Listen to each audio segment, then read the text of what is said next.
श्री गणेशाय नमः। ओम नमो भगवते वासुदेवाय नमः। दोस्तों, आप सभी को योगिनी एकादशी की हार्दिक शुभकामनाएं। दोस्तों, आज आषाढ़ मास के कृष्ण पक्ष की योगिनी एकादशी है और आज इस पावन दिन पर मैं आपको सुना रही हूँ संपूर्ण गर्भ गीता। दोस्तों, जो जातक गर्भ गीता का पाठ करता है उसे गर्भवास से छुटकारा मिलता है। गर्भ गीता सुनने से जातक को जीवन मरण के चक्र से मुक्ति मिलती है। गर्भ गीता का पाठ करने से मनुष्य को संपूर्ण जीवन का सार समझ में आता है।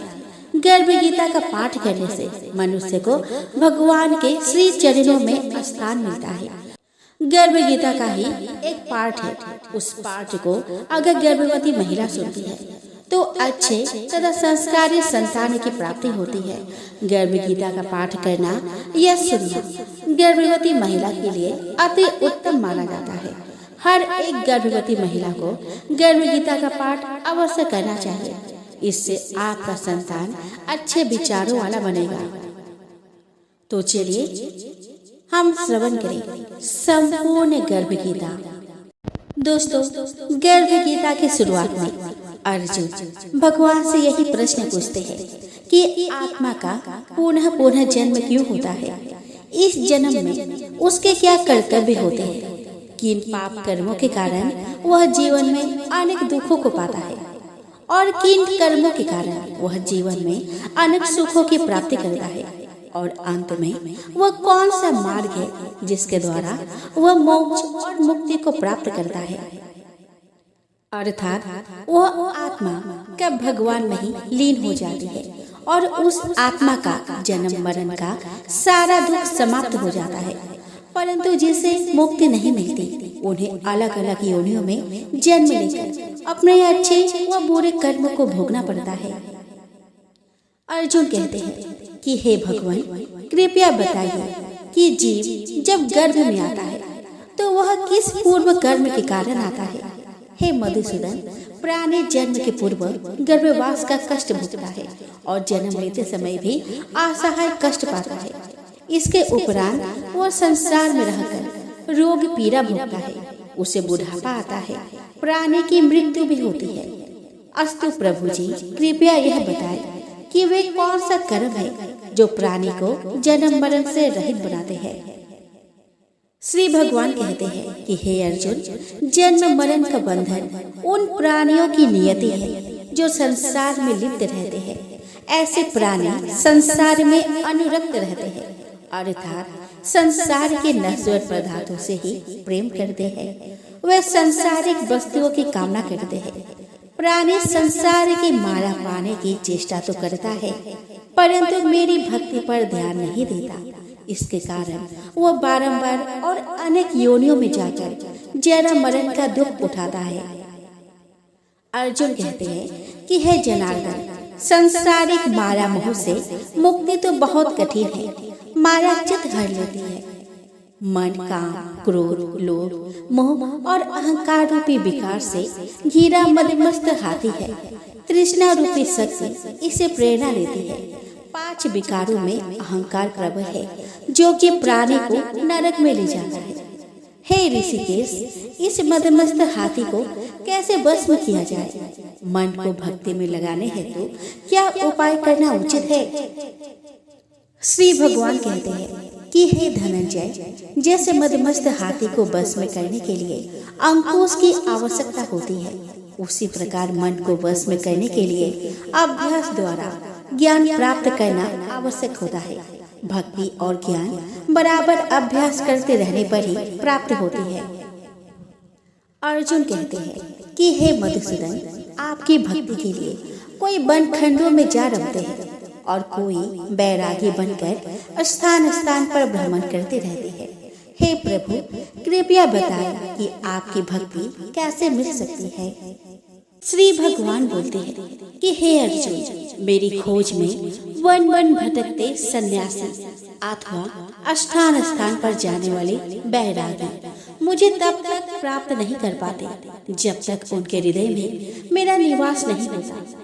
तब अथवा वैराग्य का अहम तो मेरी भक्ति पाने में बाधा डालता है। जटा धारण करने अथवा भस्म लगा वैरागी बनने मात्र से जीव मेरे कृपा का पात्र नहीं बन जाता। अहंकारी को तो मेरा दर्शन सुलभ ही नहीं होता।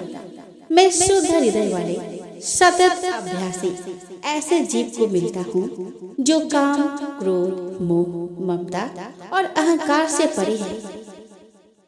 अर्जुन कहते हैं कि हे माधव, प्राणी पंच विकार जनित प्रवृत्ति के कारण लौकिक जीवन नष्ट कर लेता है।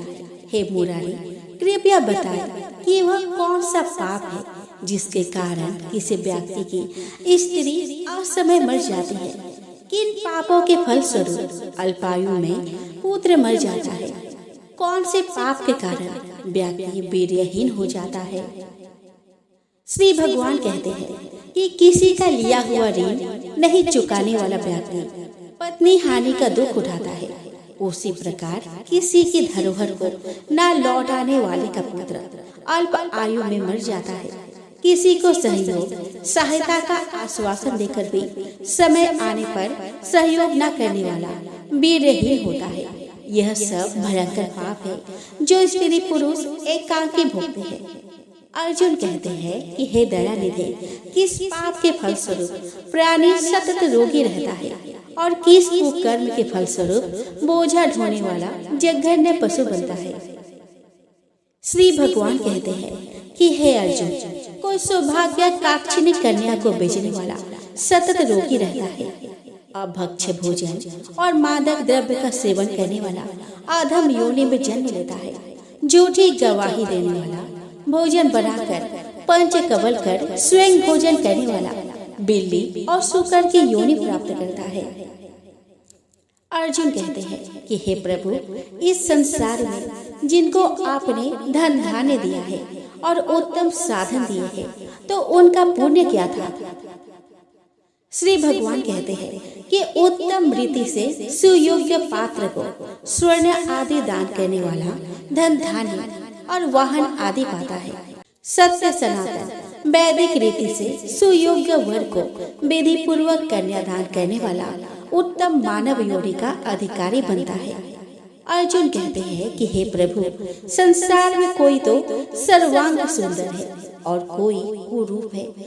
सो श्रेष्ठ स्वास्थ्य और स्वरूपवान शरीर किन पुण्य से मिलता है। श्री भगवान कहते हैं कि हे कौन्तेय, पुरुष का रूप स्वरूप नहीं, गुण महत्वपूर्ण है। फिर भी आकर्षक देह संत विद्वानों की सेवा एवं निरंतर ज्ञान की आकांक्षा के फलस्वरूप मिलती है। अर्जुन कहते हैं कि हे दयानिधि, प्राणी धन और सांसारिक सुखों से मोह क्यों रखता है। श्री भगवान कहते हैं कि हे महाबाहु, अगर मेरी कृपा से प्राणी वंचित हो जाए तो धन दौलत और सांसारिक रूप आदि से प्रीति करने लगता है। यह सब नाशवान है। विवेकी साधक को इसे दूर रहना चाहिए। जो व्यक्ति सांसारिक व्यामोह से मुक्त हो काशी, हरिद्वार, अवंतिका, अयोध्या आदि पवित्र स्थलों के दर्शन और मेरी निष्काम भक्ति करता है, वह राजा जैसे संपन्नता और ज्ञान प्राप्त करता है। इसी प्रकार विनम्र भाव से दान करने वाला, कामना रहित होकर दूसरों की सेवा करने वाला सदा अपनी आवश्यकता अनुसार धन पाता है। उसकी काया निरोगी रहती है। अर्जुन कहते हैं कि हे प्रभु, प्राणी में रक्त विकार, खंड वायु, अंधा अथवा पंगुता का कारण क्या है, बताने की कृपा करें। श्री भगवान कहते हैं कि हे धनंजय, मेरी भक्ति से परे माया लिप्त नैसे व्यसनों में रत रहने वाला, क्रोधी, रक्त विकार, आलस्य में डूबे, दारिद्र्य, शील संयम रहित, खंड वायु जैसे रोग से ग्रस्त होते हैं, पतिव्रत धर्म का उल्लंघन करने वाली स्त्री और संयम रहित पति में पंगुता और ज्योतिहीनता आती है। अर्जुन कहते हैं कि हे जगत गुरु, कृपया करके गुरु दीक्षा के विषय में कुछ बताइए। श्री भगवान कहते हैं कि हे कौन्तेय, तुम धन्य हो और धन्य है तुम्हारी माता। तुम्हारा यह प्रश्न संसार के लिए कल्याणकारी है। हे पार्थ, संयमी और इंद्रियों को वश में करने वाला कोई सिद्ध पुरुष जो इस भक्ति और परोपकार में लगा हो गुरु रूप धारण करे। अपने गुरु के मार्गदर्शन में मेरी आराधना कर व्यक्ति गुरु कृपा से मेरी भक्ति पाता है। ऐसे गुरु से विमुख प्राणी सप्तग्राम को मारने का पाप भोगता है। उसका मुख देखना भी पाप है। जैसे मदिरा भांड से सटा गंगाजल अशुद्ध हो जाता है, उसी प्रकार गुरुद्रोही गृहस्थ साधक की साधना निष्फल रहती है। ऐसा व्यक्ति कुकुर, सूकर, गर्दभ का आदि योनियों को पाता है। वो अजगर के समान आलस्य में डूबा तिरस्कार पाता है। अतः गुरु आज्ञा पालक साधनशील व्यसन रहित जीवन व्यतीत करना चाहिए। हे धनंजय, गुरु दीक्षा बिना साधक का उद्धार नहीं होता है। मेरी भक्ति की इच्छा करने वाले को गुरु धारण करना उत्तम है। जैसे नदियों में गंगा, व्रतों में एकादशी और जीवों में मनुष्य तन श्रेष्ठ है, उसी प्रकार साधक की सिद्धियों में गुरु कृपा श्रेष्ठ है। गुरु सेवा का फल अश्वमेघ यज्ञ से भी अधिक फलदायी है। एते संपूर्ण गर्भ गीता यही समाप्त होता है।